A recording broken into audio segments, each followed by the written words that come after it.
words I never thought I'd be saying, the Gulf-coloured Vauxhall Corsa lines up on the grid. That's the car of Stephen Curtin.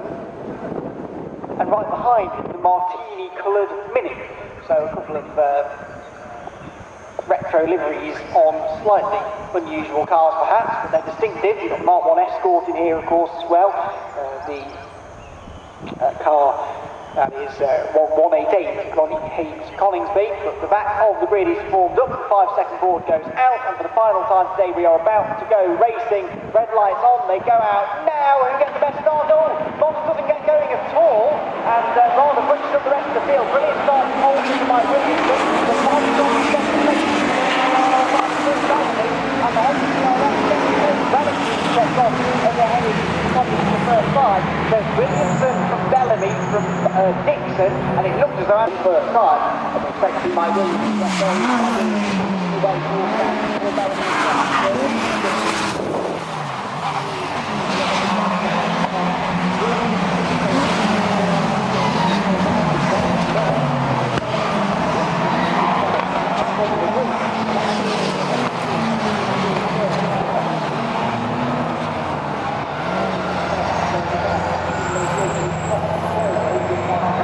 But it's 3 for second place. Paul Bellamy, Peter Dixon and Anthony Wilson are absolutely together as they cross the start-finish line. The power of the BMW stretches away in second place. It's actually almost 4 for second place. Closing in on the lot of them in car number 9. The Honda with the MG Metro, BMW, and then the next of the runners is the number 66 car in the hands of Paul Moss. The rest of the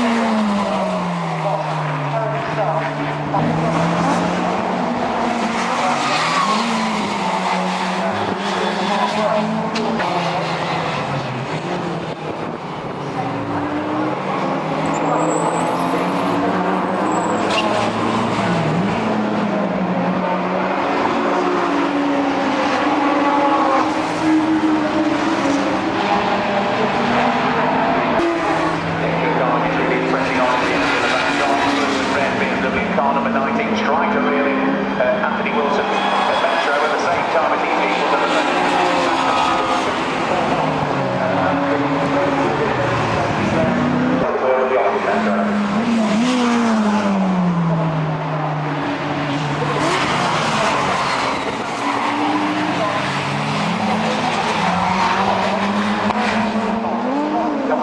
very quick Honda CRS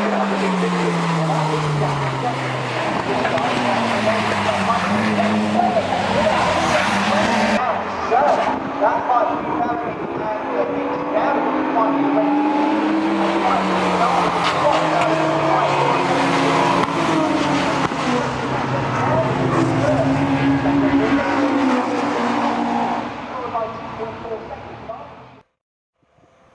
Here we go, and he's holding the board up. So the grid has been reformed. It's been a very entertaining process watching the remaining about to go. 15 or so cars shuffling themselves about into something vaguely resembling the correct grid order. We're about to go racing on four, away we go, and it is all down.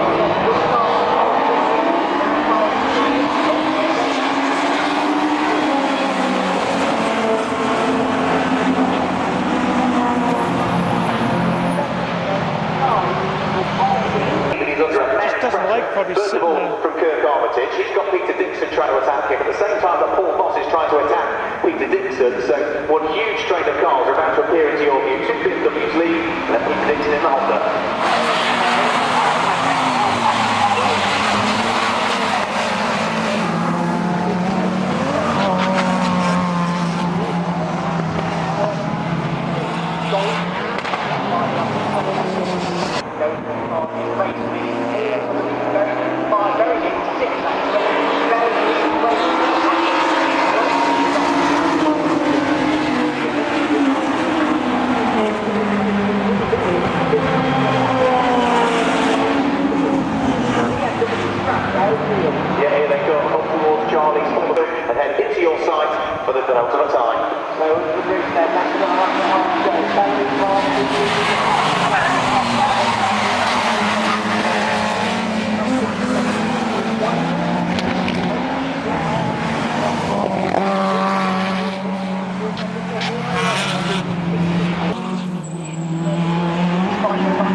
of Bellingham to the one car. Exactly the car. Dixon Cadwell. And just down the top right, Paul Ross in the Class D City Saturday. So 4 on the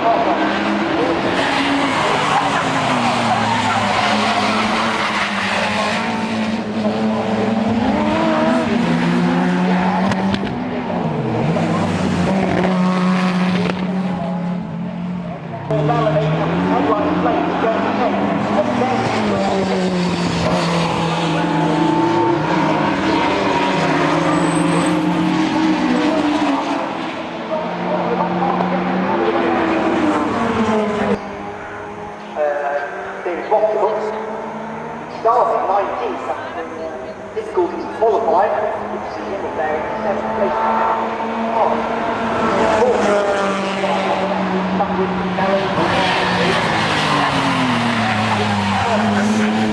Paul Moss has got a red flag. What has been rather down the middle of that flag, on the final.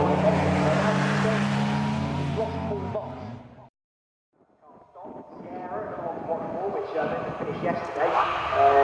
Stephen Kelly, Sierra, all-wheel drive for Sierra, alongside the aforementioned Golf Club Vauxhall Corsa, the Martini liveried Mini, which we saw out in the team trophy earlier on, which in this one is being driven by Paul Taylor. And 4 Battery Road off the grid are in place, and it will be Mike Williamson and Paul Bellamy on the front row of the grid.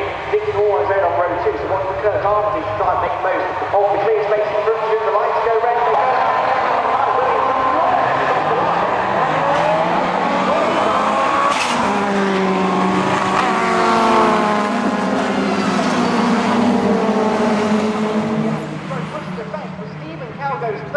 At the wheel of the Honda Civic, sits there in 4th position, and it looks as though it's Martin Whitehouse that completes the top 5. One very slow Mini going past me with bits dragging from underneath it. It looks as though there's problems for Paul Taylor. And a yellow flag on the exit on the first lap side. Yeah, right there.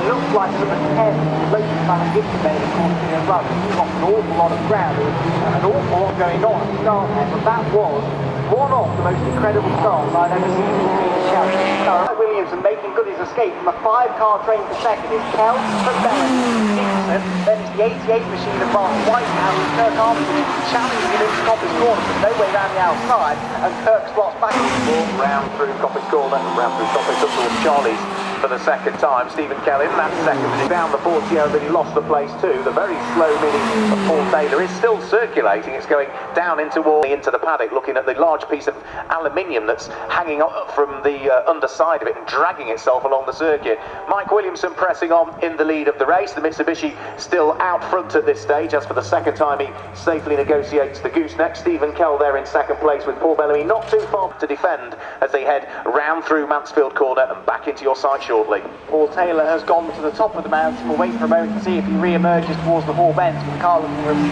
decidedly dog-eared. Challenge for second place comes from Paul Bellamy, and there may have been a bit of a tap on the way into the mountain, certainly very close indeed. Stephen Kell visibly earlier on not have the pace to go after the race leader, but Paul probably does, so he needs to try and get through to second place as soon as possible. He's racing off 15 minutes out of barn, and he's going to have a look in a straight line. Fourth, Dixon, and the fight for fifth still nose to tail between Kirk Armitage behind and Stephen Kell trying to the other BMW of Paul Bellamy behind. Another car that's worth watching as well though is the Porsche session yesterday. The didn't stick from the rebuild bench, didn't go all the way down to the sump. So the huge pressure from Paul Bellamy, who thinks about having a look up the inside heading in towards Mansfield. The door is closed by Stephen Kell, so Bellamy remains third, and now that squabble is being caught by the Honda of Peter Dixon, who's fourth. Yes, this is all bunching together nicely. Bellamy again looking to the inside of the mountain, tempted by that move, but he knows it's a very tight corner to make on such a tight lane. 10.25 minutes to go, plus 1 lap, and it's 4 cars for second place, because Kirk Armitage has just been dropped ever so slightly by that group, and as they put it together, so he will find himself closing back in, looking back as we see the Vauxhall Corsa under pressure of this time out of Barn Corner comes this quick second place. Stephen Kell, Paul Bellamy, Dixon, and then just to get through behind. What a great race, didn't we? Yesterday from Kirk Armitage at the wheel of that dark. Squeeze his way through. Stephen Kell again in second place, looking as though he might come under pressure from Paul Bellamy, but in a straight corner, so I'm not sure that Kirk Armitage was able to take the place away. Indeed, no he wasn't, as they head round through Chris Curve. It's still the red beer. Armitage is there in 6th place, and still Stephen Kell is driving a very wide Fortier in 2nd place to try and keep at bay the aspirations of Paul Bellamy. Yeah, Kirk Armitage was 2nd place in yesterday's race. Oh, Paul Bellamy's gone 2nd, so I don't know if Stephen Kell had a moment out of Mansfield, but Paul Bellamy has gone into 2nd place and now will try and make good his escape and set off after Mike Williams, who was at the line 4.4 seconds up the road. Time they hit the bridge, not the bridge, you know what I mean, went under the bridge towards the mountain section, and Paul Bellamy moves ahead into P2. Mike Williamson now then has overlapping the third place. He's starting to struggle with some sort of an issue. He's starting to look like he's cork in the bottle. Back to Paul Bellamy and gets to that down to 3.6 seconds. So all right-hand side of the circuit, not quite as quick in a straight line as the BMW 328i of Martin Whitehouse relative to the pace of the 3-litre and circuit here at Cadwell. Our race leader, Mike Williamson, just from the tail end of the grid, is now up into 9th position and hot on the heels of the Metro in the hands of Anthony Wilson. Yeah, that's been a great little scrap of the keep eye on. The two seem to overlap most laps down towards Coppice Corner, but Tony Wilson holding the inside line and holding the position. Leaders back at the mountain, but tearing off to escaping out in front, and then Stephen Kell trying everything to keep Dixon at bay, and then of course you've got the two BMWs of Whitehouse and Kirk Armitage. It's still the Lotus of Alan Gibson, number 10. Mike Williamson out to the Barn Corner, and I reckon the gap is going back up. Yes, he's seen the challenge, and it's all on side by side with third. Peter Dixon briefly got on the inside of the house, Aaron Pierre and Hector ahead, but behind them we do have the change of And gain another spot here, so Peter Dixon goes on the run up towards Park Corner, hugging that right-hand side of the circuit, making sure that Kirk Armitage wants to go through and ahead. He's got to go round the hounded by the two BMWs that sit behind. Kirk Armitage the first of those, Martin Whitehouse the second, and all of the time whilst these are squabbling, it's allowing our race leader to pull away and Paul Bellamy, for my money, on this lap to catch. The gap seems to stretch again at that part of the circuit. We'll see if that's the case this lap. We've got 5 minutes 10 plus 1 lap remaining, and it's 4 for third place once more, because such is the ferocity of Stephen Kell and the line this time with Bellamy quicker. He sets the new fastest lap of 2.250 seconds back, and here comes Kirk Armitage, the outside of Peter Dixon, the 4th place down towards Coppice. He gets the same and he gets into 4th place. So Kirk Armitage, it's been a slow burner this one for Kirk, but he's the result of that new fastest lap for Paul Bellamy. Still got, what, 4 minutes plus the extra lap to go to try a race as a result of the manifold having broken. That was down at the bottom of the mountain, and as they head back into your sight, it looks as though again Mike Williamson has responded and has increased the gap. Oh, without a doubt, that gap's definitely increased again, hasn't it? Yo-yoing the gap and trading fastest laps throughout the course of the race. 3 minutes 40 left plus that 1 lap. Looks like Paul Bellamy may have to settle for a win and a second at the top. Wait to see though. No tail to 8th position. Yeah, drop the line. New fastest head to drop the line. It is still the rapid start in Stephen Kelly holding his own. Behind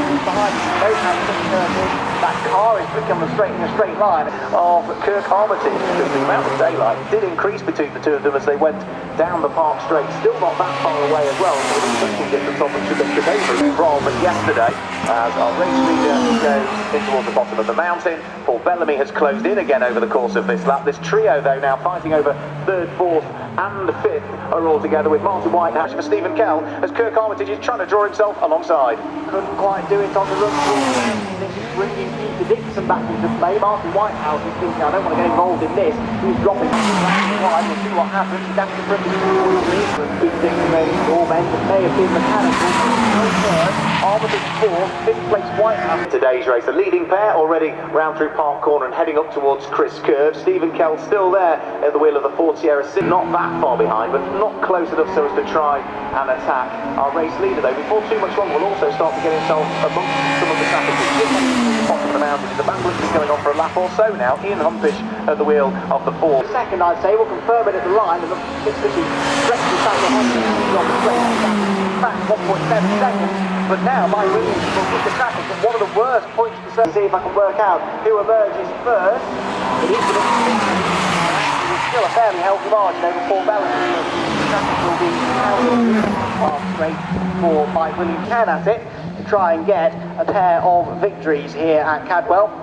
Who appears first in four-wheel drive Mitsubishi? Yes, it is. Where is Paul Bellamy? He's not that far back, but I don't think he's going to remaining okay opportunity at the hair.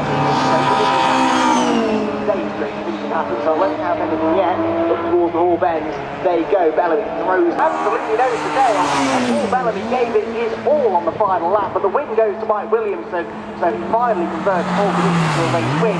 Paul Bellamy finishes in second place. Third place will be who? Stephen Kell. And indeed it is enough to keep Stephen Kell ahead. Kell takes third. Fourth place Kirk Armitage. A brilliant drive from Stephen Kell. Drive the day for me for sure. Martin Whitehouse fifth. Sixth place Alan Gibson. Seventh place should be David Boston. It's quite a long way back. But Porsche, on its fight back through the field, has made it up into 7th place I believe. We'll wait for him to emerge out of Barn Corner.